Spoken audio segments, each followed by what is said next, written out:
The subcommittee convenes this hearing entitled Safety of the U.S. Food Supply, Continuing Concerns over the Food and Drug Administration's Food Recall Process. Disease outbreaks from tainted food are an ongoing public health challenge. The Centers for Disease Control estimates that each year 1 in 6 Americans, 48 million people, get sick from foodborne illnesses, 128,000 are hospitalized, and 3,000 die. The number of multi-state food illness outbreaks is increasing, affecting greater numbers of Americans, and the number of vulnerable people, older and immune-compromised individuals, is growing. The threat of foodborne illness persists even though we have gotten better at detecting and investigating outbreaks. And through the implementation of the hazard analysis and critical control point rules over the last 2 decades, CDC trend data indicates major reductions in the incidence of foodborne disease. Yet the problem remains significant. When contaminated food reaches store shelves, the FDA is the public's last line of defense. The FDA needs to be able to quickly and effectively help remove dangerous foods from commerce and protect consumers. In 2010, Congress gave FDA more power to recall tainted food. The FDA Food Safety Modernization Act, FSMA, was enacted to provide FDA with the authority to mandate a food recall. In addition to this law, previous audits by both the HHS Office of Inspector General and the Government Accountability Office made recommendations to FDA to improve its food recall program. How has FDA performed with food recalls in recent years with the new law and these recommendations? Over the last 2 years, the HHS OIG looked at this question and last month released a report that contains findings and recommendations for FDA. The OIG report looked at 30 voluntary food recalls overseen by FDA between October of 2012 and May of 2015. The FDA has used its mandatory recall authority only 2 times since the enactment of FSMA and not at all over the last 4 years. In some cases, the FDA was slow to evaluate health hazards. It took FDA an average of 47 days to complete an evaluation after learning of a planned or in-progress food recall. The OIG found that FDA was woefully slow in starting recalls. The average length before a recall began once FDA knew of the safety issue was 57 days. The report also raises questions about the FDA's ability to cope with uncooperative companies. In one case involving a dietary supplement company, it took 10 months after FDA issued a warning letter about unlisted ingredients before the firm finally pulled the product. In another case, a recall of nut butter began more than 5 months after the FDA had traced the salmonella outbreak to the source facility. There were 14 illnesses in 11 states during that time. A series of recalls of cheese products contaminated with listeria took 81 days to complete. 9 people got sick, including 1 infant who died, and 2 fetal losses linked to illness. During that time, the firm owner lied to the FDA, saying that the firm would suspend the manufacturing and distribution of cheese. However, the owner, despite knowing that the product tested positive for listeria, continued to allow the product to be distributed. The owner later pleaded guilty to FDA crimes and went to prison. Justice was done, but FDA needed to find a way to detect such deception sooner. The OIG also found that FDA did not have a reliable system for accessing the recall initiation date or the date FDA became aware of potentially hazardous food products. More than 1/3 of the recalls reviewed had the wrong initiation date entered into FDA's electronic data system called the Recall Enterprise System. The electronic data system also did not include when FDA first found out about the suspect food products. Worse, FDA does not collect sufficient or accurate data so that the agency can measure its performance to tell whether their food recall performance is improving.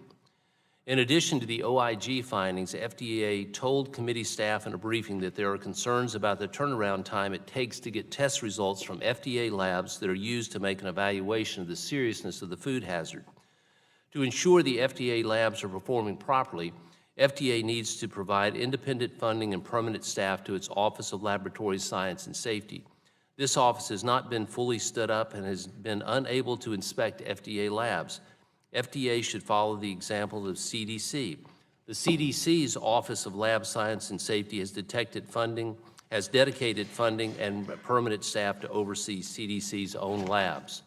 The enactment of FSMA provided FDA mandatory recall authority and imposed more legal obligations on food manufacturers and distributors. FDA has the tools, but the OIG's findings and FDA's own assessments show that the FDA needs to reform itself to get this right. I'm heartened that the FDA Commissioner has recognized that even just a handful of problematic recalls are too many because lives are at stake. I'm also glad that the Commissioner has announced that FDA is looking at ways to improve the timeliness and scope of information provided to the public about FDA-regulated food recalls. I welcome and thank the witnesses and look forward to their testimony. I'll now recognize the ranking member, Ms. DeGette, for the purpose of her opening statement. Thank you so much, Mr. Chairman. As you know, food safety is not a new issue for this committee. Many of the challenges that we're going to hear about today are the same issues that we've dealt with over the past decade. All of those examples you mentioned were brought up in hearings in front of this committee. For example, we held a hearing in 2008 on a major salmonella outbreak that infected over 1,300 people in 43 states. As that case illustrated, we lacked basic controls over food recalls, including traceability. FDA and CDC originally identified tomatoes as the likely cause of the outbreak, but later on, they found out it was because of jalapenos. Now, this was frustrating to all of us because lives were at stake, the federal response was slow and inefficient, and yet that case demonstrated that the response is not as simple as just pulling off all the suspected products from the shelves, because entire industries should be devastated. When we had these hearings where we thought it was the tomato industry was absolutely devastated at that time, and it turned out that the problem wasn't even tomatoes but jalapenos. And so it was clear then, as it is now, that the FDA needs the ability to respond to a multitude of different situations that pose risks to the public health. As you noted, Mr. Chairman, in response to incidents like that, we passed the FDA Food Safety Modernization Act in 2011, and many of the members on this committee worked in a bipartisan way on that bill. It gave the FDA more tools to prevent and to respond to outbreaks, including, critically, new authority to issue mandatory recall orders and requirements for manufacturing firms to have recall plans in place. But now, 7 years after we passed the law, the Office of Inspector General has a new report that points to some of the same issues that we've been worrying about in this committee for years. Despite the progress that we've made, here we find ourselves. OIG found that despite more power to oversee manufacturing firms that produce potentially hazardous food, FDA is not doing enough to monitor firms during a recall. Sometimes there have been long delays in getting firms to recall all their affected product or even to provide the FDA with basic information. In addition to insufficient oversight of firms, FDA has also weaknesses in its own recall responses. For example, it's critical for the public to understand the risk that a food product may present, but OIG found that FDA was sometimes slow to evaluate the health hazard posed by a contaminated product. This is not to say that these cases are easy and the answer's always crystal clear. The FDA is dealing with many recalls every year, each which presents its own challenges and complexities. That being said, I do think there's more the FDA can do to improve the food safety system. OIG's report presents multiple recommendations for FDA, such as improving its policies and procedures for managing recalls and monitoring firms. However, I'd like to hear more from OIG about what specific, meaningful steps it thinks FDA should take. A few more procedure documents and guidance manuals are not enough. We need to know what actually needs to change to help better protect the American public. As FDA continues to implement provisions of SMA, the committee needs to hear how the law is working, what more the FDA needs to do, and how Congress can help. I'd like to take a moment of personal privilege, if I may. I just saw the former chairman of the committee walk into the room, Bart Stupak, and Congressman Stupak was one of the key players in enactment of this food safety legislation. Welcome. We're glad to have you here. I'm sorry that we're still talking about this 7 years later. With that, Mr. Chairman, I'll yield back. Gentlelady yields back, and I would also like to welcome Mr. Stupak for his attendance today. It's great to see you back, and wish you the best.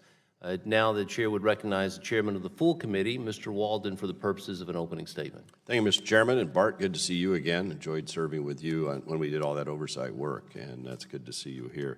You know, I take this issue very personally. In February of 2009, this subcommittee held hearings on nationwide outbreaks of salmonella-related illnesses linked to products from the Peanut Corporation of America. One of the witnesses at that hearing was Peter Hurley from Wilsonville, Oregon. When Peter's then 3-year-old son, Jake, became sick, doctors recommended they give him his favorite food just to encourage him to eat. Well, Jake's favorite food was Austin brand peanut butter crackers. Tragically, that turned out to be the very thing that was poisoning him. When Oregon state officials tested the crackers, 3 of the 6 packages contained peanut butter contaminated by salmonella. Jake became ill because Stuart Parnell, the CEO of PCA, knew that the peanut products were contaminated with salmonella when he told the plant manager to, quote, turn them loose. At that same hearing, I confronted Mr. Parnell with this container, and I asked him whether he was willing to take the lid off and eat any of these products now, since he was so cavalier about turning it loose on little kids like Jake to eat. He refused, of course, citing his Fifth Amendment rights. Thankfully, Jake overcame his illness, and it was great to see him last year. He's now a young teenager. He and his dad came back to visit us. More than 600 people in 44 states were sickened, and unlike Jake, 9 people died. As a result, Mr. Parnell is currently serving a 28-year sentence in prison for his actions. Now, while this case of PCA is the exception and not the rule, fortunately, foodborne illnesses remain a major concern. Chairman Harper just ran through those numbers. Each year, 48 million people are sickened, 3,000 die from foodborne illnesses. Federal oversight of food safety has been on the Government Accountability Office's high-risk list since 2007. And just in the past few months, dozens of people in the United States and Canada were infected, and 2 have died from what appears to be an E. coli contamination related to leafy greens. So we're here today to check in on the Food and Drug Administration and their work to protect the nation's food supply chain and to ensure health and safety for all Americans. I was glad to see the FDA Commissioner Scott Gottlieb showed his commitment to improving food safety in our nation with yesterday's announcement that the FDA will accelerate the release of information about problematic products before they may officially be classified as recall items. We look forward to hearing from the FDA today about what plans and benchmarks it's developed to fully implement the law and address the recommendations from the OIG. We also look forward to the FDA implementing the other expert recommendations to provide proper funding and permanent staff to the FDA office that oversees the FDA labs, which do play a critical role in food recalls. I thank the HHS OIG for testifying today and commend its work with both the recent report in December as well as the early alert it issued to FDA in June of 2016. This recent work builds on the past work done by the OIG, most notably 2 reports related to food recalls that were released in 2009 and 2011. While the reports from 2009 and 11 were issued prior to the Food Safety Modernization Act, many of the recommendations in the recent December report are similar, if not the same as they were in 2009 and 2011. Further, the GAO raised concerns about FDA's food recall process in 2012, and while FDA says that it's addressed many of the findings of the recent OIG report, it is troubling that many of the recommendations from almost a decade ago stand today despite the additional authority given to the FDA through FSMA in 2010. Today's hearing will give us a good opportunity for FDA to share specific plans to address the recommendations made by the OIG, including the time frame in which we can expect these changes to be implemented. I don't see Dr. Burgess. I know he was looking for some time. If anyone else would like the remainder of my time, if not, I will yield back to Chairman so we can proceed with the hearing. And I also have another hearing I have to go to, so I'll be in and out of this one. But thank you again for the good work you do. I know we're on the same team here to try and make sure Americans can trust their food is safe to eat. With that, I yield back. Thank you, Mr. Chairman. Now the chair will recognize the ranking member of the subcommittee, of the full committee, Mr. Pallone, for the purposes of the opening statement. Thank you, Mr. Chairman. This committee has a long history of overseeing food safety. Over the last decade, we've had multiple hearings examining the Food and Drug Administration's oversight of food recalls and the agency's authority to protect the nation's food supply. FDA plays a critical role. In fiscal year 2017 alone, FDA oversaw more than 3,600 recalls. And this is no small task, but we have seen cases that exposed weaknesses in FDA's ability to respond to these threats. For example, as already been mentioned, in 2007, a committee investigation into a salmonella outbreak identified serious flaws in our food safety network. In 2010, the committee found that FDA had limited authority to ensure compliance and did not always take swift action when needed. Witnesses repeatedly told this committee that FDA lacked sufficient authority to address weaknesses in our food safety system, and that's why Congress passed the FDA Food Safety Modernization Act, or FSMA, in 2011. And FSMA significantly reformed FDA's overall approach to food safety and gave FDA new authorities to strengthen the food recall process. For instance, FDA now has the ability to mandate recall when a product poses a serious adverse health consequence. This is a significant tool because we've seen cases of manufacturing firms reluctant to cooperate with the FDA. And thanks to FSMA, firms are also now required to have recall plans in place to help prepare before contamination occurs. FSMA provided these new tools, but it's up to FDA to make sure they are being put to good use. And that's why this hearing is so important. We need to hear about how FDA is implementing FSMA and whether things have improved since we passed the law. A recent Office of Inspector General report sheds some light on that question and suggests that FDA still may not always adequately oversee food recalls. The Inspector General reported that FDA did not always effectively monitor firms during a recall, such as ensuring that firms initiate the recalls promptly. And some of the cases highlighted in the report are particularly troubling. For example, between 2012 and 14, as was mentioned, nut butter contaminated with salmonella sickened 14 people in 11 states. FDA identified the source of the outbreak in March of 2014, but the products were not fully recalled until August of that year, 165 days later. The Inspector General also cited a series of recalls of cheese products that were contaminated with listeria and led to 1 infant's death and 2 lost pregnancies. And I know everyone on this committee will argue that even 1 fatality is far too many. So while we should recognize that these issues are complex and every recall poses a unique challenge, these findings demonstrate the FDA must exercise judicious yet forceful oversight when the public's health is at risk. And so I look forward to hearing how FDA is implementing FSMA and what challenges remain to protect our nation's food supply. I don't think anyone else wants my time, so I'll yield back, Mr. Chairman. Gentleman yields back. I ask unanimous consent that the members' written opening statements be made part of the record, and without objection, they'll be entered into the record. I'd now like to introduce our panel of witnesses for today's hearing. Today we have Ms. Gloria Jarman, who is the Deputy Inspector General of Audit Services for the Office of the Inspector General at HHS. We welcome you today.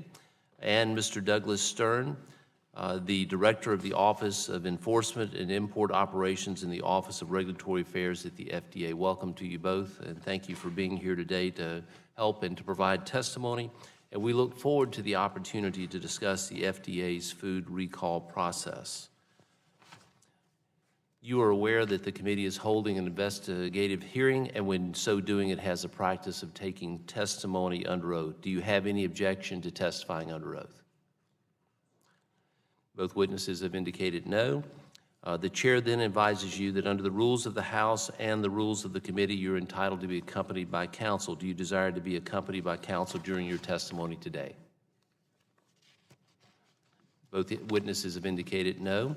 In that case, if you would, please rise and raise your right hand, and I will swear you in. Do you swear that the testimony you are about to give is the truth, the whole truth, and nothing but the truth? Thank you, and you may both be seated.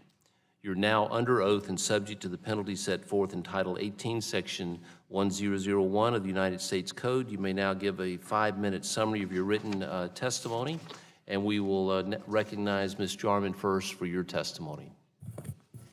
Good morning, Chairman Harper, Ranking Member DeGette, and other members of the subcommittee. I am Gloria Jarman, Deputy Inspector General for Audit Services, Office of Inspector General, U.S. Department of Health and Human Services.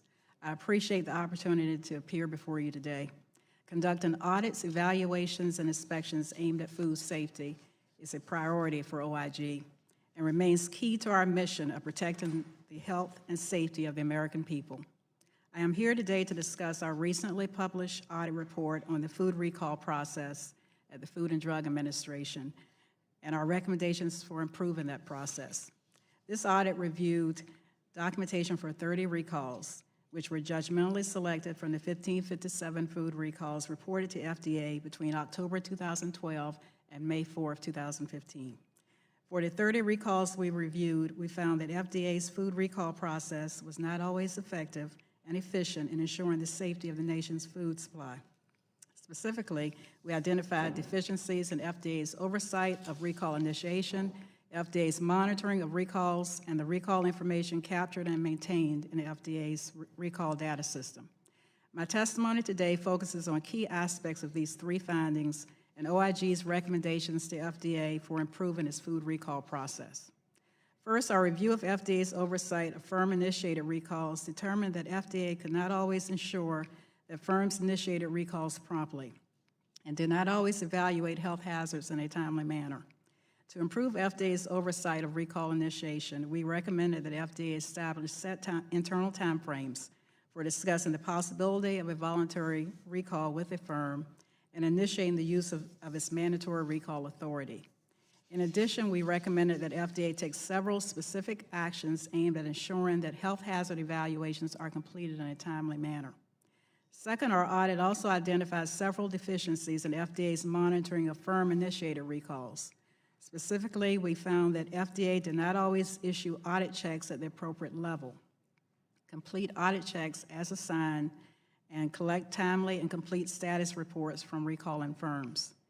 To improve FDA's monitoring of recalls, we recommended that FDA take steps to ensure that audit checks are assigned at the level specified in the audit program and that product distribution lists are complete and accurate.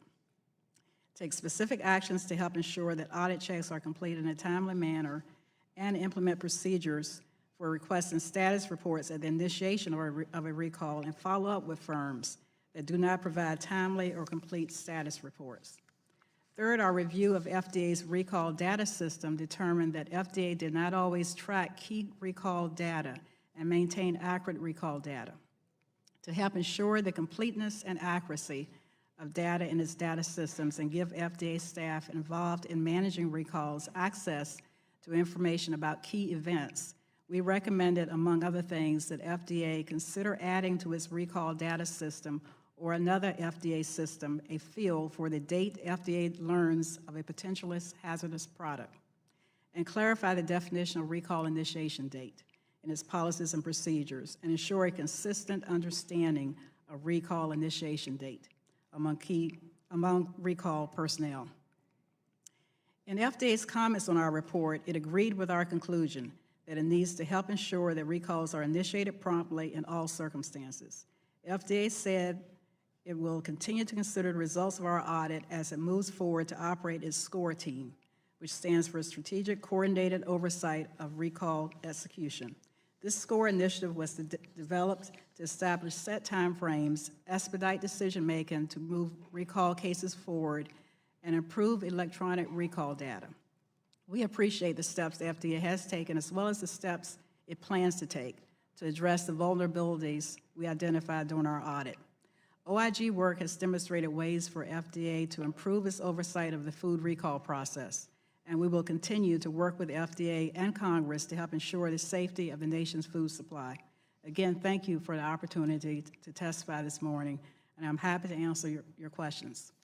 Thank you, Mr. Jarman. The chair will now recognize Mr. Stern for 5 minutes for the purposes of a summary of his written testimony. Thank you and welcome. Thank you, sir. Good morning, Chairman Harper, Ranking Member DeGette, and members of the subcommittee.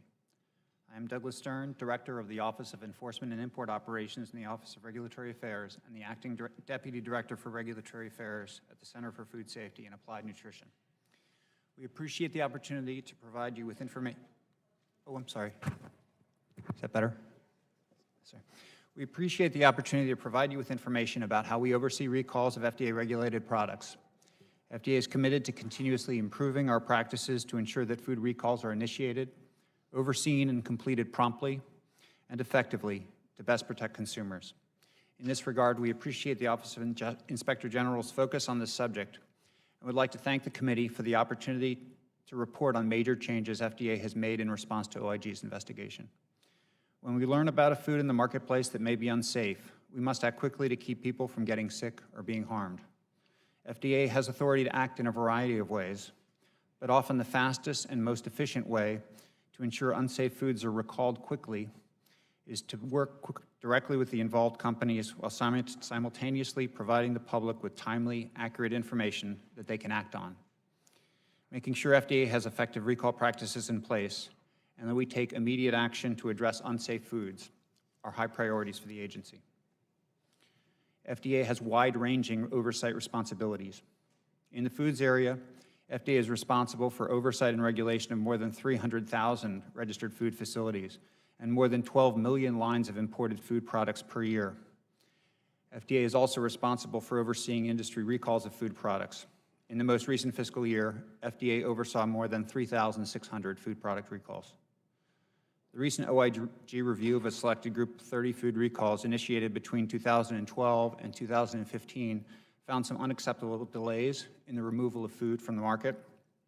This group included a number of challenges, including criminal behavior from a firm that hid critical information, new technology used to link clinical samples to their source, and key questions about how broad a recall should be. One of the most significant steps FDA has taken was in April 2016. FDA established a team of senior leaders charged with reviewing complex or unusual food safety situations and determining the proper action to address them. The strategic coordinated oversight of recall execution meets at least weekly and makes decisions about what actions to take. SCORE has made a difference in addressing complicated, challenging, unusual incidents. The team has been involved in cases that range from lead contamination of a dietary supplement, salmonella contamination of powdered milk, E. coli 015787 and soy nut butter, to listeria in hummus, soft cheese, and smoked fish. In addition to facilitating recalls and import alerts for the detention of products entering the U.S., SCORE helped expedite the registration suspension of 2 food facilities, actions that prohibit food distribution after recall.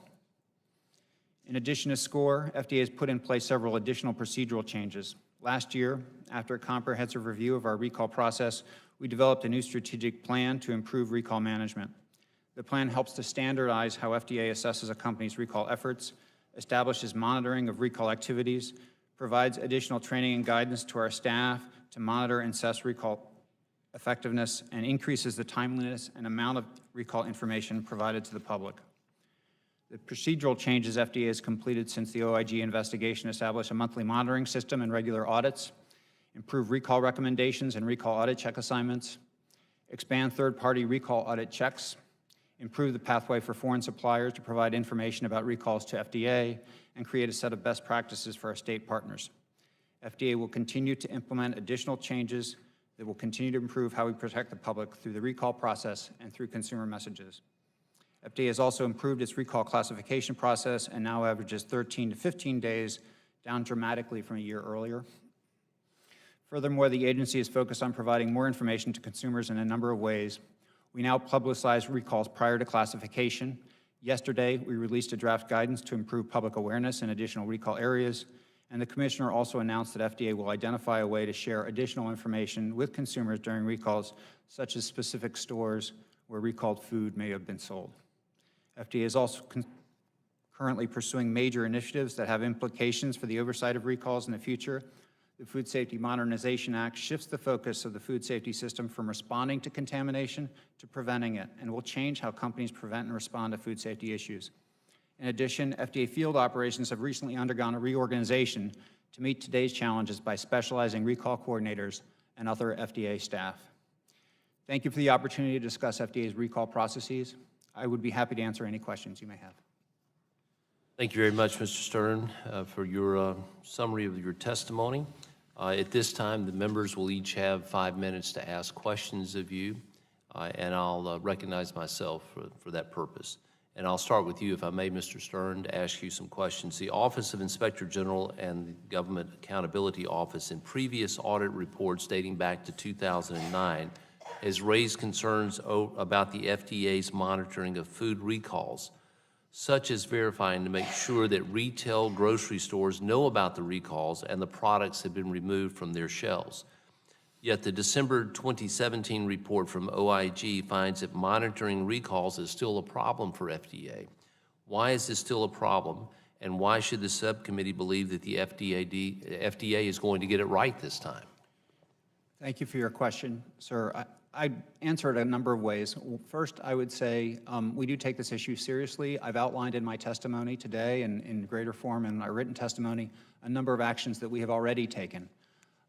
And those included those that I just outlined in terms of, establishing a group of senior leaders, an audit process, and additional procedures.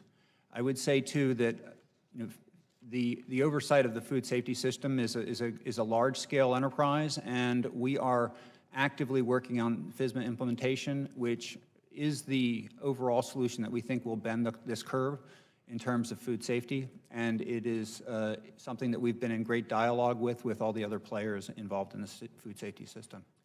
And I think it'd be safe to say that a goal for the FDA through its implementation of FSMA is to reduce the incidence of foodborne illness in the United States. Is that fair to say? Yes, sir. Is that FDA goal documented somewhere, and is there a time frame? Well, I think there in terms of the HHS initiatives and agency initiatives, there is language that speaks to that. I can say, as somebody who is involved in FSMA implementation myself, I'm on a steering committee, is that it is something that we are driven to do. We have time frames. At the same time, we think it's really important to get things right. We don't want to have to, reverse back if we get a standard that's not correct. And we are actively out implementing a lot of the provisions of FSMA. Inspections have started in a number of areas. The rules have been written and so forth. So we have a lot of actions that have been taken place. Does the FDA view improvements to its food recall process as part of achieving this public health goal? We do. And are you satisfied that you're putting the metrics in place where we can actually do a quantitative view of what your improvement in process is going to be? Yes, sir. We've taken a number of things to create more metrics and standards. We have an audit process in the steps that I've outlined, which tracks during recalls the steps in between each of the sort of critical control points, each of the steps that take place, and we do think that that's important. There's always more we can do, and some of these issues can be complicated, but we do think that that's important. I know the public expects, not to maybe do it that day, but the time frame, you've got to shrink that. Do you believe that you're in the process to do that, to reduce greatly the number of days that it takes to complete this process when there is a recall? We do. Okay. Ms. Jarman, if I can ask you a few questions. What deficiency identified in the report does the HHS OIG view as the most serious, and why? As you know, there were several deficiencies identified, but we feel like it's so important that there's better control over the oversight of firms' initiation of food recalls, and that the health hazard evaluations are done sooner. Because we have several examples in our report where the health hazard evaluations weren't done until, in some cases over 100 days. I think on average it's at 57 days. And it's so important that that's done so there's better information that FDA would have about what the harm is of the products. We think that's the most important. Okay. The OIG report stated that this review was conducted to determine whether FDA is fulfilling its responsibility in safeguarding the nation's food supply now now that it has the authority to conduct mandatory recalls. Does the OIG see any evidence that the mandatory recall authority has been helpful to FDA's ability to carry out its mission to protect the U.S. food supply? We are encouraged by the progress that FDA has made. We see that there has been progress, but definitely more needs to be done, and maybe more time, because a lot of the things, like Mr. Stern mentioned, have been recently done, and we haven't had an opportunity to go back and assess the progress. But the fact that the team was set up of the senior executives, the SCORE team, is a positive step. The fact that there's a strategic plan now for recalls is positive. And the fact that they have the audit plan that Mr. Stern mentioned is also positive, and that yesterday they issued draft guidance for improving the recall process. And all of those things could possibly be related to this legislation, so we see it as steps in the right direction. That's great. Thank you very much for your testimony there. The Chair will now recognize Ranking Member DeGette for 5 minutes. Thank you, Mr. Chairman. Mr. Chairman, I'm encouraged to hear you say that, and Mr. Stern, I also believe it's true that the FDA is making efforts to improve their systems. The OIG's recommendations largely relate to the FDA improving its policies, procedures, and guidance. Do you agree with that? Yes, many of them do relate to improving their policies, procedures, and guidance, and initiating processes sooner. Okay. As we mentioned long delays. So I'm wondering, what more actionable steps do you think FDA should take to improve its recalls between just in addition to just improving the policies and procedures? You mentioned initiating the guidance sooner. What can you expound on that? Yes, I mentioned doing the health hazard evaluations sooner, because like in our report, one of the examples that the chairman mentioned earlier about the issue that we mentioned in our early alert from June 2016, one related to a cheese product and one related to nut butter, where the period of time from the time that FDA became aware of the hazardous product and the time that the firm initiated the recall, and that's just the initiation. More has to happen after that to get the products off the shelf. Right. For the nut butter, that was 165 days. For the cheese, it was 81 days. And that period of time, while we aren't specifically saying in our recommendations what the period of time should be, we believe is reasonable to expect less time than that. So the reason is because if the food is contaminated, more people could be consuming it during that time. That's what Chairman Walden was talking about. Yes, and more illnesses and possible deaths. Yes. Mr. Stern, what's the agency's response to this? Well, I'd say a couple things. First, as I've outlined, we've changed a number of our procedures and policies. I will say one of the issues underneath here is to make sure that a problem is understood and that a recall actually is solving the problem. The cheese recall that was mentioned, there was actually 4 different recall actions that took place during the course of that. So, part of the question that gets to, what action is taken, is that sufficient? One of the reasons that we put SCORE in place, and we feel that that's really critical, and also the specialization of the field staff, which has been going on for years, is that it's important for people to have the technical expertise to make those judgments and sometimes to order additional investigation. Because are you having difficulty getting people with the appropriate expertise? Well, we've got to make sure that they're there at the table, and it keeps getting it gets more complicated. I mean, one of the things that happened during this period of time, and in the nut butter recall, we started for the first time doing an entirely new technology, which is whole genome sequencing. We need people to understand that. We need people to understand, the rules that have been mentioned in FSMA. So the level of specialization and the level of understanding of the supply chain needs to be high. I get it. Yeah. Are you having difficulty attracting those people? Well, yes or no will work. We have a number of great people in the agency. We're always looking for more. Okay. Would having a stable budget help in that situation? A stable budget is helpful. Okay. So one issue that, as I recall, we really talked a lot about before we passed the act was this issue of mandatory versus voluntary recall. And I'm wondering if if you're finding, because the agency has the ability to implement mandatory recall, if that's helping expedite the voluntary recall process more. We believe it is helpful for a certain category because there's a certain point where we reach with a firm in our discussions, and the firm knowing that that power is there does affect the result. And have you noticed since the act passed, the number of mandatory recalls have gone up? Well, what often happens, more often than not, is it reaches this certain point, and there is a voluntary recall. And a lot of so we do think that it has an impact by being there, and it's usually in firms taking a voluntary recall either because there's a mandatory authority or because they know that there might be a communication from the agency. Those two things are actually drivers in the self-interest. Nudging them along. Yes. I really appreciate the OIG's recommendations, and I appreciate the agencies implementing them. If you think that there's more authority this committee needs to give to the agency to bolster that, and if you think there's more resources or stability of resources to do this hiring, let us know, because this is one of these bipartisan issues. We care deeply about the safety of our constituents. Thank you. I yield back. Thank you. Gentlelady yields back. Chair will now recognize the Vice Chairman of the Subcommittee, Mr. Griffith, for 5 minutes. Thank you very much, Mr. Chairman.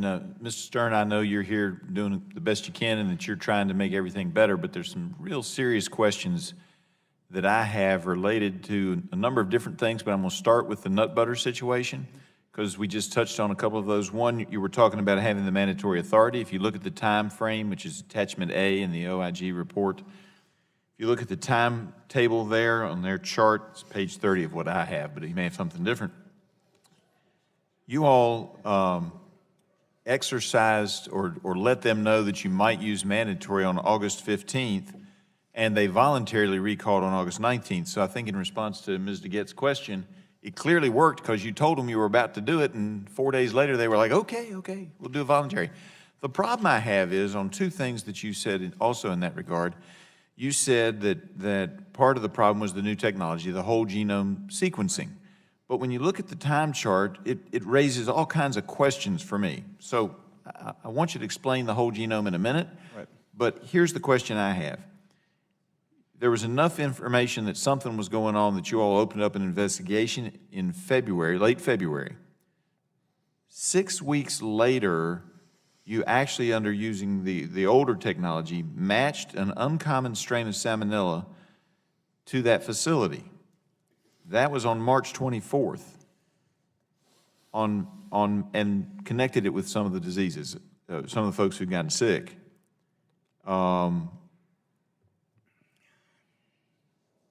Nothing was done apparently at that point. There may have been some letters, I don't know.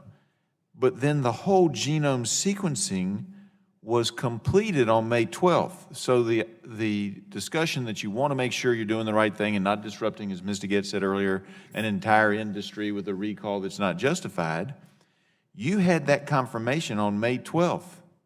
So May 12th, June 12th, July 12th, Right. August 12th, all went by. Eventually, 3 months and a few days later, you then threatened the mandatory recall. Right. So the question is that American people who are watching this either live or later when they're having insomnia are going to ask is, okay, we want to make sure we're doing the right thing. Maybe you can justify, although there's a question mark there, between March 24th and May 12th. But once you've got the whole genome sequencing, and there's no distinguishing between the salmonella in the sick people and in your environmental, and I know I'm not using the scientific terms, but the sick people and in the nut butter, why didn't you act then? So there's a number of issues that make this complicated. So Okay. if I could go back a little bit. So there was a link under the PFGE pattern in March of 2014. It's important to understand that a couple of things about All right, now that. folks back home don't know because Oh, this what is a PDGF?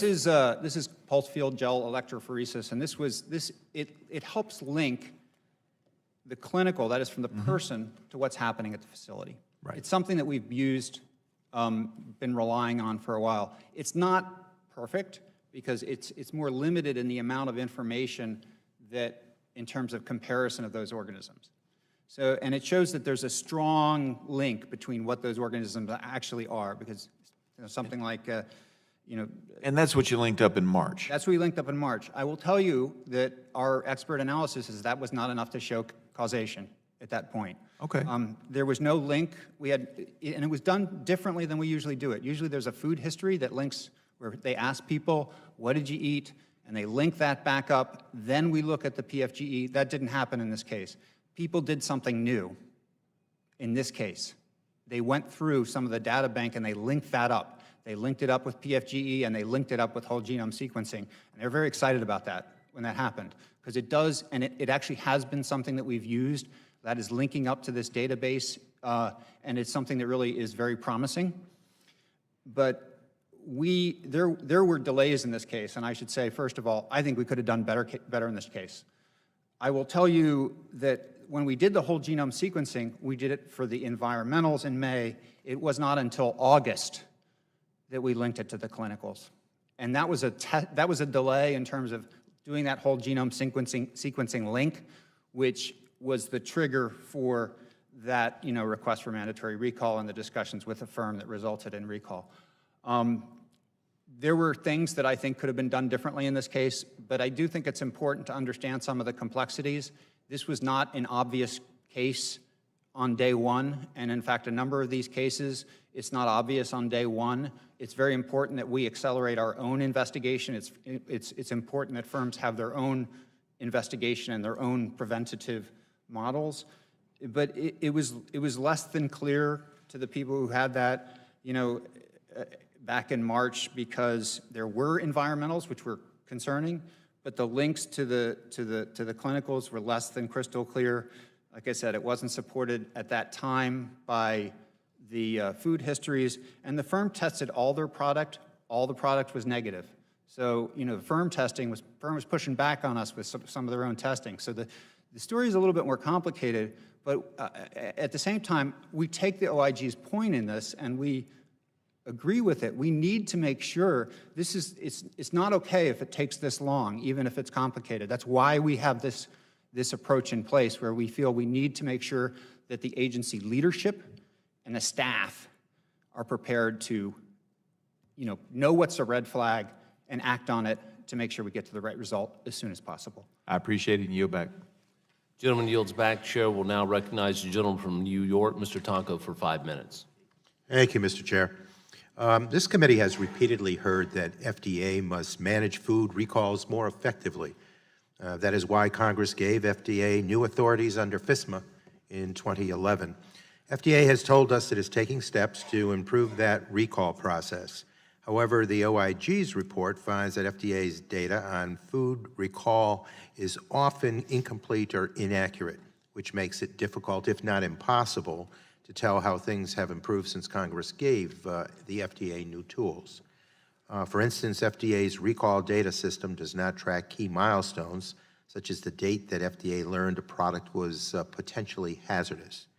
So, Ms. Jarman, can you offer some insight about why those data are important and how incomplete data make it difficult for FDA to manage food recalls? Yes, it's very important that the data in their recall systems is complete and accurate, because that way they can. That's key to monitoring the food recalls. And like we mentioned in our report, there was no data in there for when FDA became aware that an item was potentially hazardous. And so in some cases, so without having that date there, it's not possible for them to determine how long it took them to, from the time they became aware that the product was potentially hazardous to the time that the food recall initiation occurred. And in some cases, some of the longer examples that we have, like one which was a dietary supplement where it was 303 days from the date that FDA became aware that the product was hazardous and actually sent a warning letter to the firm. It was 303 days later when, in that case, the food recall initiation occurred because that date wasn't in the system. If you looked at FDA's system, it was 10 days based on, because they had, the dates in the system were not correct. So it's very important to make sure that the actions happening faster. Right, I thank you for that. And OIG points out that because FDA doesn't record the date when it learns a product is potentially hazardous, FDA couldn't determine, for instance, that it took a firm 151 days to actually initiate a recall of hazelnuts contaminated with salmonella. FDA claims that it would be time-consuming to track this information. Mr. Stern, if FDA does not track milestones like this, how can you tell when firms are not moving swiftly enough to recall dangerous foods and when to take more aggressive action? Right. Thank you for your question, sir. We do think it's important for the agency to record when there's a critical hazardous step. There are a number of issues in terms of our systems and how they interlink. We have different systems for different purposes and what kind of information that can be in there. We take this point, we're looking at trying to make sure that our procedures clarify and make sure that the records are correct when it has tipped over, and we're going to continue to work on that. Thank you. In addition to incomplete data, OIG also found that FDA did not always collect timely and complete status reports from firms during a recall. Ms. Jarman, does that hinder FDA's efforts to oversee the recalls, and how so? Yes, because it's important when, after the firm initiates the recall, that FDA is also monitoring what's happening after that period of time, so that, of course, when the initiation first starts, the products are still on the shelf. And so in many cases, the firm is still testing the effectiveness and verifying different things related to the product. And we found in some cases the status reports weren't received over 100 days until after this process, the firm had been communicating and they had started the recall. So it's important that FDA continues to check on the status and monitor the firms when they're in the recall process, and the status reports is one way to do that. Thank you. And Mr. Stern, does FDA agree that it needs to improve its collection of these status reports? If so, what steps are you thinking we should take? It would be, well, let me say first that we would like to have better status reports. It is entirely a voluntary process. So it's right now, and historically and during this time, there's no obligation for a firm to provide us status reports. And we do think that will be improved through the implementation of the preventative control rule, which requires firms to have recall plans. And so for the first time, FDA will be there will be an obligation in terms of how they conduct their recalls. Third-party audits for recall audit checks we think are really critical. We did have an extended discussion with OIG about that. We have expanded that program. That gives us a lot more flexibility, and it turns around our recall audit check process much faster. And we do think consumer notices are appropriate because it sort of jumps over the whole recall system and gets the message to where it needs to be. Thank you very much. Mr. Chair, I yield back. Gentleman yields back. The chair will now recognize the gentle lady from Indiana, the distinguished chair of the Ethics Committee, Ms. Brooks, for 5 minutes. Thank you, Mr. Chairman. And thank you and the ranking member for holding this important oversight hearing today. As the committee is well aware, biodefense issues are something that I've been working on. Public health security is a top priority. As we look at how we oversee our food supply, it's a security issue as well as to how it impacts a threat to our food system that could be devastating. Much of our nation's corn, soy, and hog supply comes from my state of Indiana, and I know and believe that our nation needs a stronger system of monitoring animal health, both for the threats to our nation's food supply, but also for potential outbreaks in the animal population that can mutate and jump to humans. And should a bad actor seek to affect our food supply, our system, I'm not certain is equipped to quickly determine if it's foodborne illness is naturally occurring or if it's man-made. And in the case of a bioterror attack, obviously timely response is crucial, but I know can be difficult. So with that, Mr. Stern, I'm interested in FDA's efforts to protect the U.S. food supply from bioterrorism or economically motivated adulteration, and what steps has the FDA's working group on economically motivated adulteration taken to improve protection of our food supply? And more directly, so how would FDA, as we're talking about these types of food recalls coming from manufacturers, but how would FDA respond if there could possibly be a terrorist attack? Thank you, Ms. Brooks. There's a number of points I would make. First, there is, as part of FSMA, there's an intentional adulteration rule in which firms are to look at their own risks related to potential intentional adulteration from other parties. So that's one component. We do have a food defense group within FDA that monitors some of the intelligence and works with some of the intelligence to try to make sure that we're able to monitor what's coming in from outside of the country, largely and in terms of food defense. And we also believe that, having a preventative food safety system generally allows for, closer monitoring of what's coming in and making sure that folks understand what's happening in their own supply chains.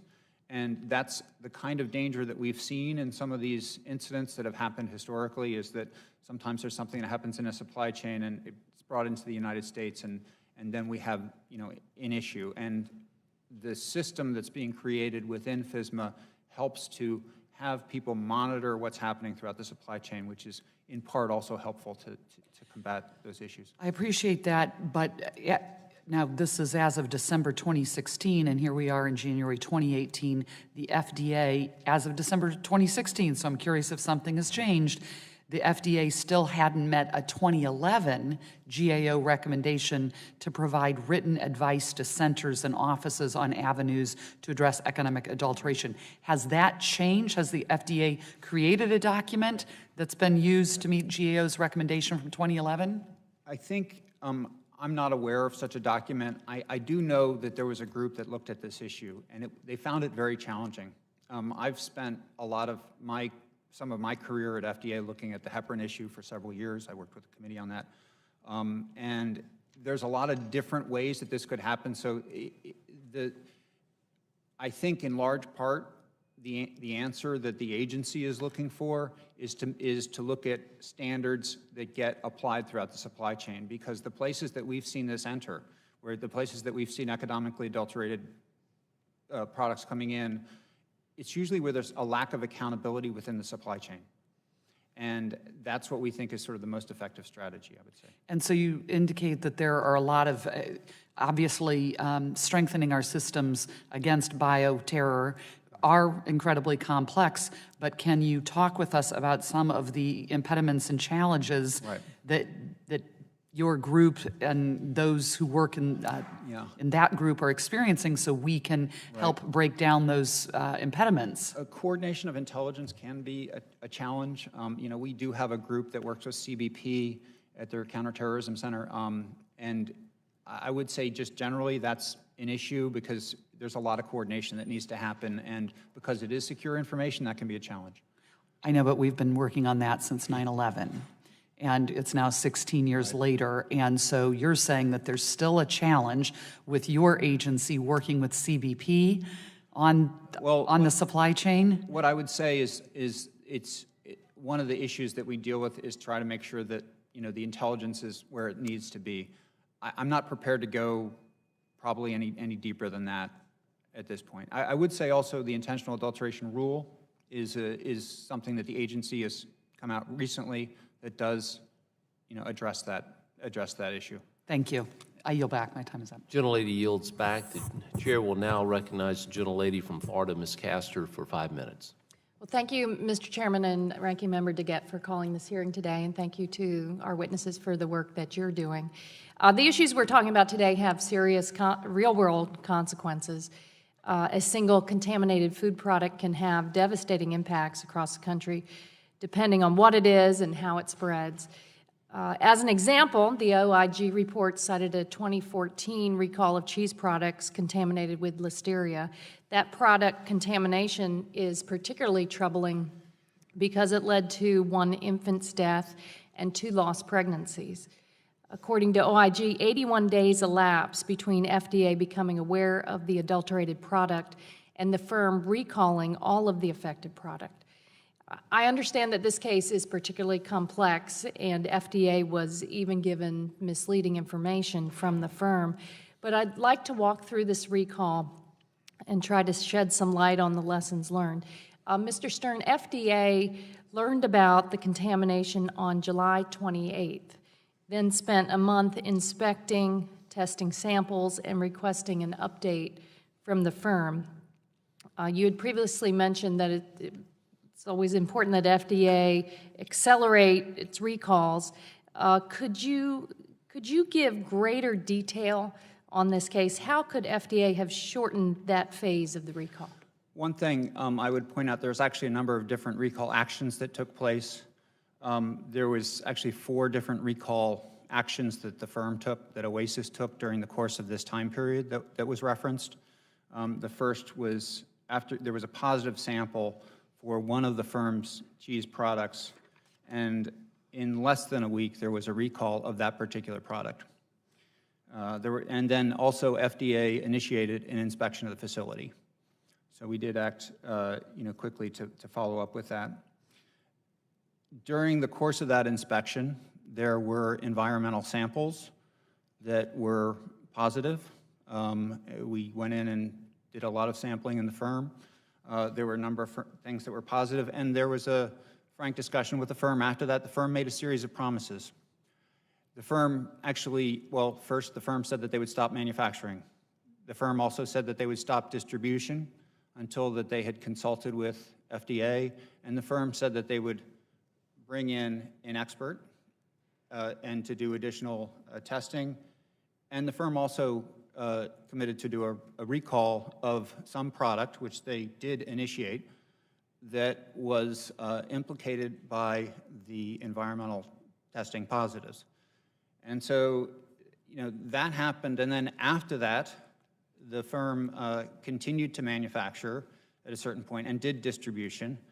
And I also understand that after FDA conducted its test, it received a brief letter from the firm on September 11th that reportedly, quote, lacked significant supporting documentation, but then the firm, as you said, distributed potentially adulterated product after that, and but then FDA didn't conduct another follow-up inspection until nearly a month later. Why didn't FDA take swifter action after receiving the response from the firm on September 11th?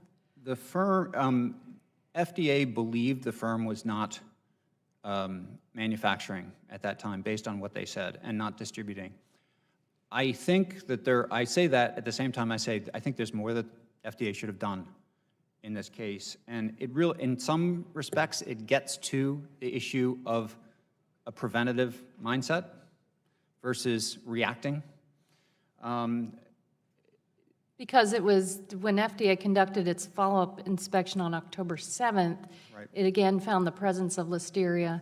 And at this point, this was 45 days after FDA first learned about the contamination.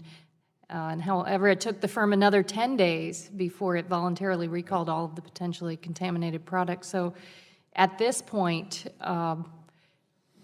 what could FDA have done differently to either encourage or mandate a faster and fuller recall? So one of the things, and this gets back to how some of these things can be complicated, the firm did act when FDA brought some sort of positive sample to it. When they acted, they initially did a recall related to the first product sample. After there was an environmental, the firm made a series of promises, which turned out to be lies. They were false. And we didn't find out fully about that until going back on inspection.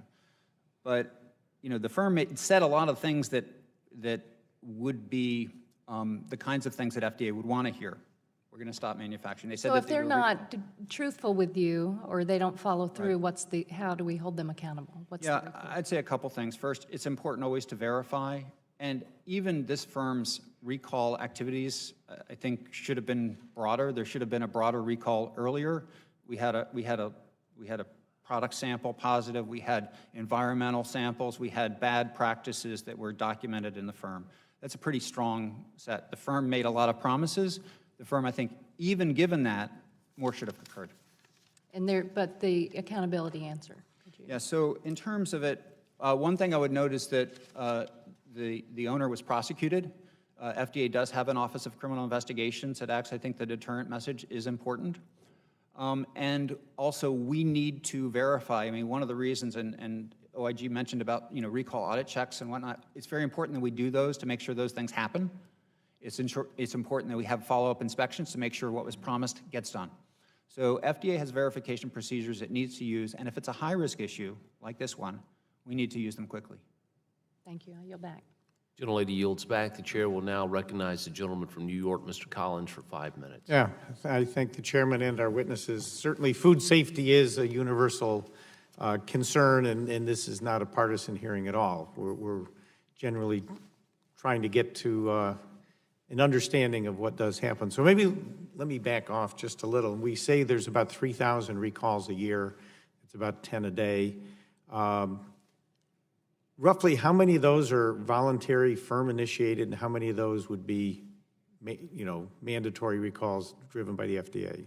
Virtually all are voluntary. That's what I would expect. And the threat certainly of the mandatory is there. So since these are voluntary, whether it's under pressure or not, how quickly does the FDA classify those as a class 1, 2, or 3? So I think OIG referenced some of the earlier data. Most recently, we were doing that within 13 to 15 days within the food program. And I'm assuming that if it is class 1, that's when somebody's hitting, the buzzer with the red lights and so forth, that you do a lot more detailed work, analysis, urgency for class 1. It is a red flag. So roughly how many class 1s a year do we get versus 2 or 3? I think it's in my written testimony. I have to get back to you with the exact number. But I mean, is it 10% or 80% class 1? It's in between those two, so I don't have the exact number, but I'd hesitate to give a number when I'm not sure, but it is in between those. So there's a significant proportion, but it's not the majority. So if it was 20%, that would be 2 a day, roughly.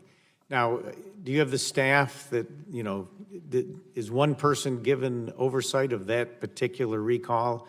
So you got 2 every day that are class 1 voluntary recalls. Is that a team that goes to work or a single person or?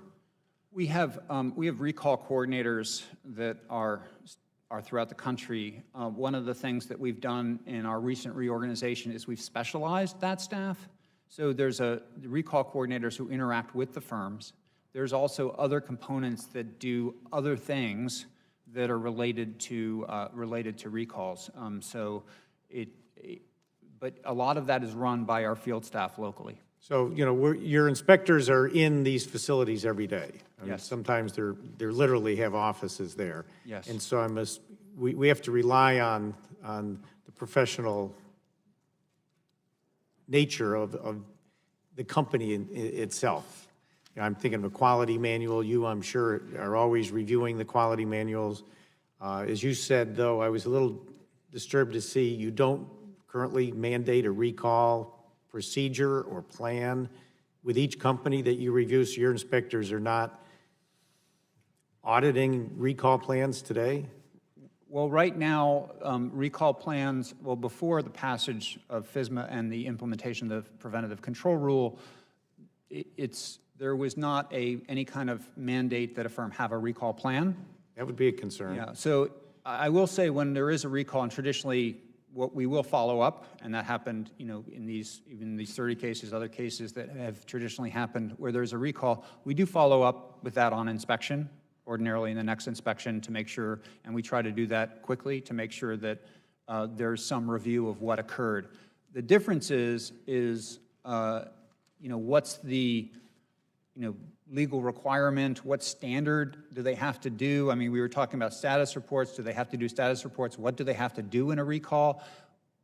FSMA helps standardize that and put the firm has to plan where there's a hazard to make sure there's some kind of plan to address recalls in particular, whereas before it was more reactive.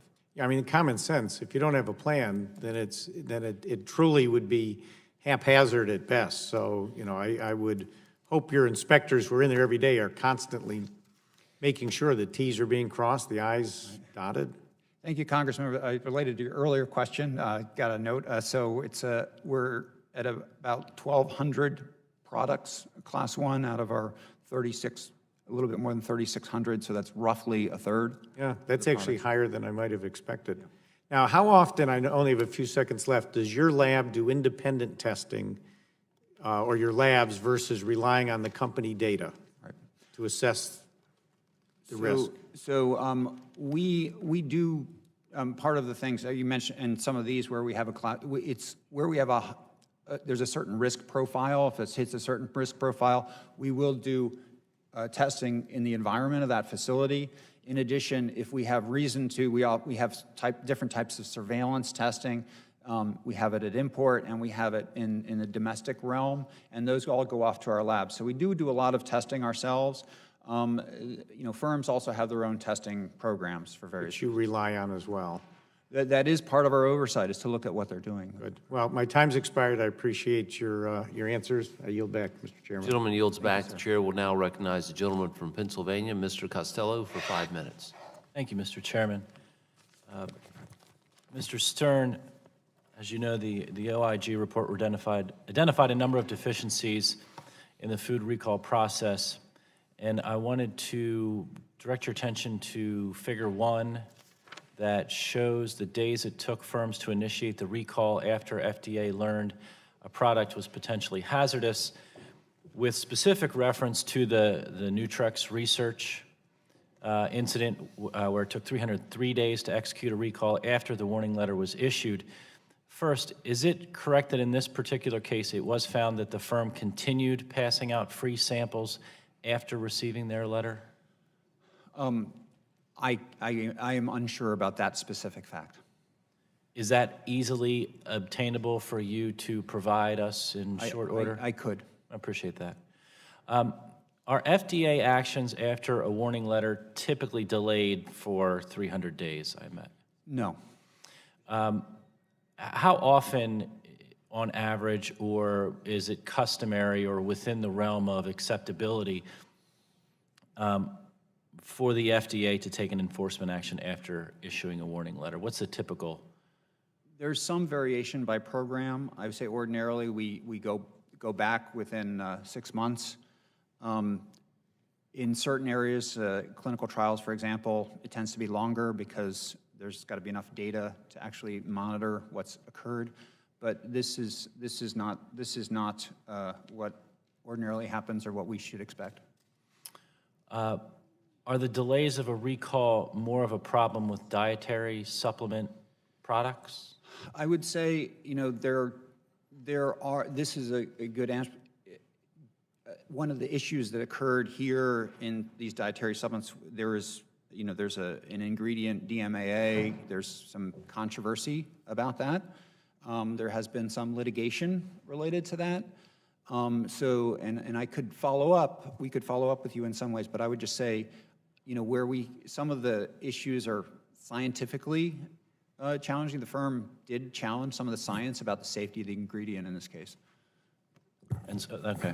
And then final question on this line of thought. What lessons can you share that you've learned from the Nutrex research case? I would say overall, you know, in terms of the lessons, I think we would say it's important for the agency leadership to look very closely, especially at high priority things that we've had as Class 1. That is the kinds of things that have the highest risk. We need to do that prioritization, and we need to investigate, and we need to make sure that we have systems in place to act where that occurs. Do you, were systems in place at that time and were not followed, or were the systems incomplete or insufficient? I think in this case, one of the issues that, was related to the fact that this is not the safety of DMAA or the unsafety of DMAA, which is the ingredient at issue there, is not, I would just say there's a controversy or different ideas about that. And, to some extent, we have to resolve that sometimes in the court system. To the extent that that a warning letter triggers the type of litigious activity surrounding the safety of a particular element, is that give it higher priority, or does that add to the priority, or is that something within the systems that you have to I think address? I think we need to prioritize, and your question is a fair one. If we have, there's a number of warning letters that come out. I mean, the agency has a lot of different issues. If it's an issue that we find to be one that has potential harm to consumers, it's a higher risk issue, we should make sure that that gets addressed. Yes, because it strikes me that I didn't do this kind of work as an attorney, but if you were a GC for a company, if you have a product on the market, the product is doing well, you get an FDA letter that says this is a warning letter, et cetera, et cetera, et cetera. Number one, I don't think I wouldn't think many companies would put a product on the market that they felt was deadly or that would trigger that first tier, well, any tier, but particularly that first tier.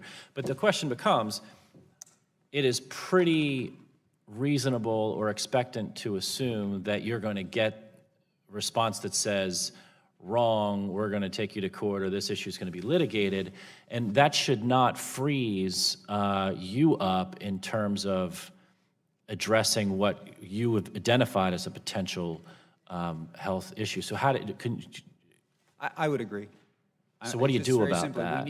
We need to, if again, I think as is the kind of issue that you're flagged where there may be disagreement, if it's something that the agency finds is a threat to consumers, we have to prioritize that, and we need to make sure that we bring it forward. Do you have sufficiently expansive regulatory authority in order to do that, or do you need any statutory assistance? We are not asking for any authorities today.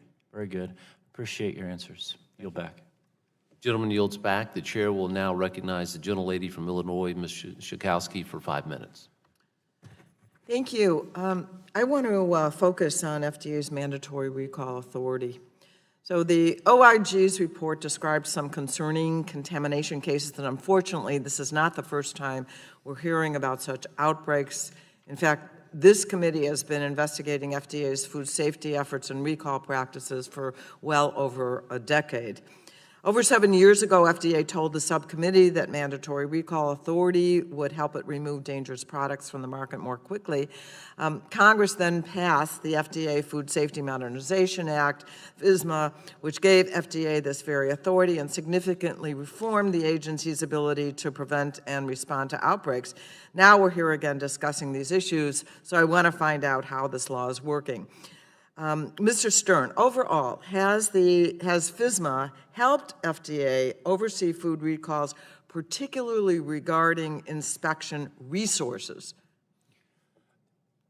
Yes, I would do so. So you have had enough resources in order to do the job?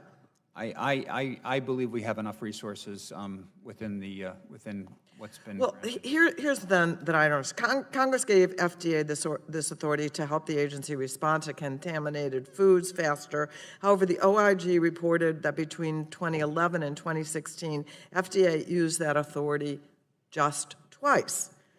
And just yesterday, Commissioner Gottlieb stated, and I quote, our recall authority and how we deploy authorities and how we deploy them are a cornerstone of our vital consumer protection mission.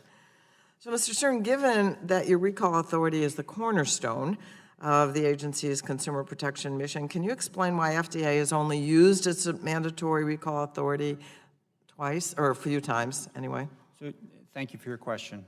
First, I'd say our goal is to remove the product from the marketplace if it's unsafe. So the first, that we start with that as a precept. And ordinarily, if a company is willing to do that, that's going to be the fastest way to make sure that that gets done.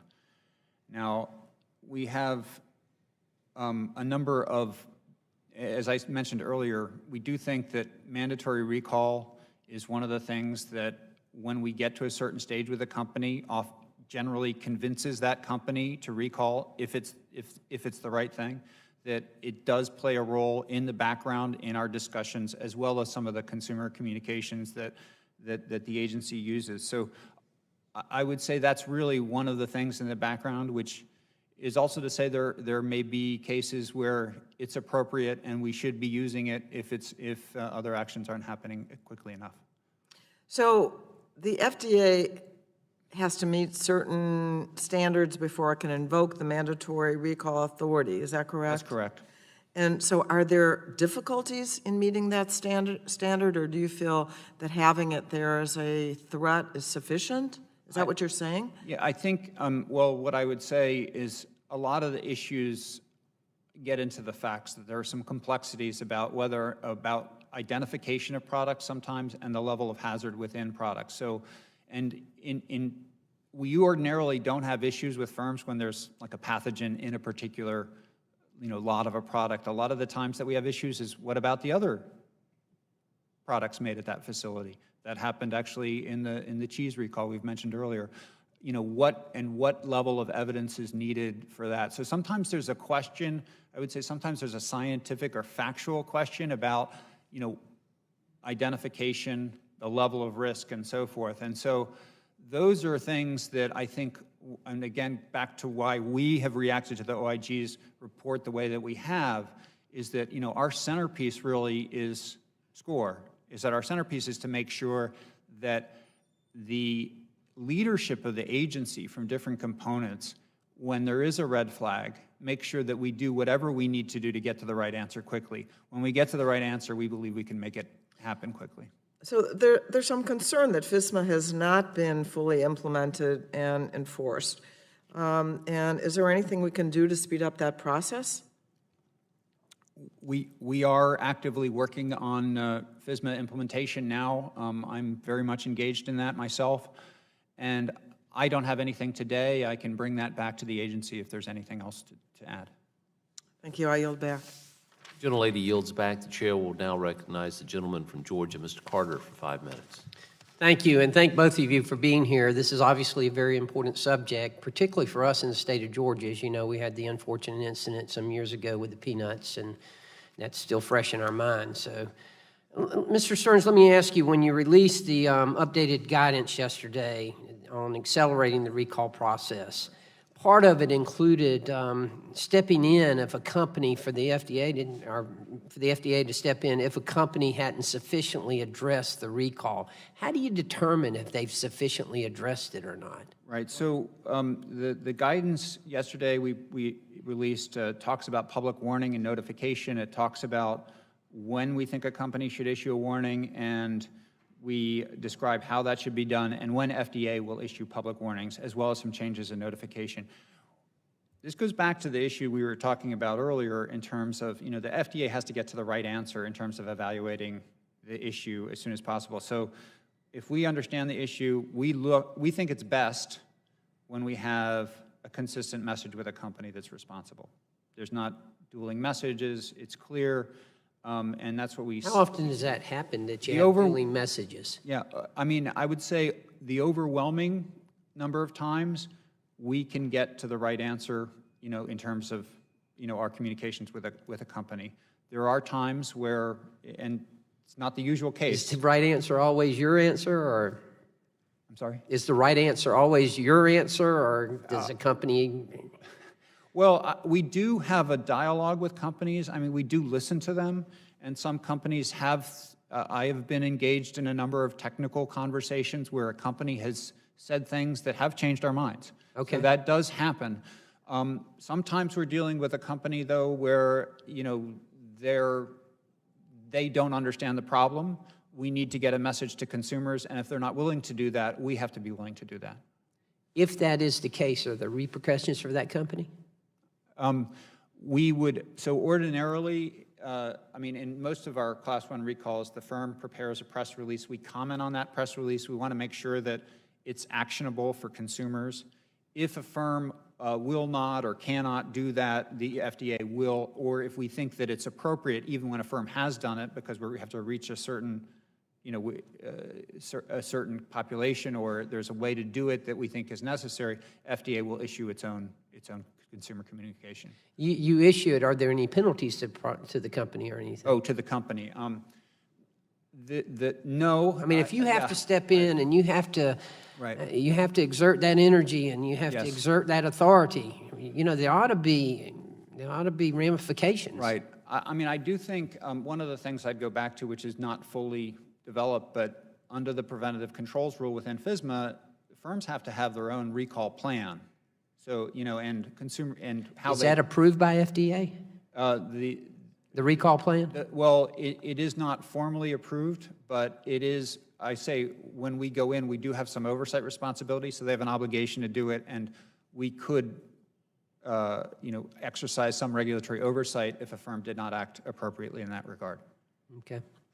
Let me ask you, in December, the Inspector General's Office of HHS released a report on food recall, the process, and understand when the FDA learned that a product was potentially hazardous, FDA stated that tracking this data for all recalls would be time-consuming and difficult, as the date may be located in different FDA systems or obtained from sources outside of FDA. Right. What kind of sources outside of FDA are you talking about? Well, we may get information. I mean, we work with states a lot, so sometimes, you know, the states have their own, there's a lot of state inspections that states may find a food safety issue that they communicate to us.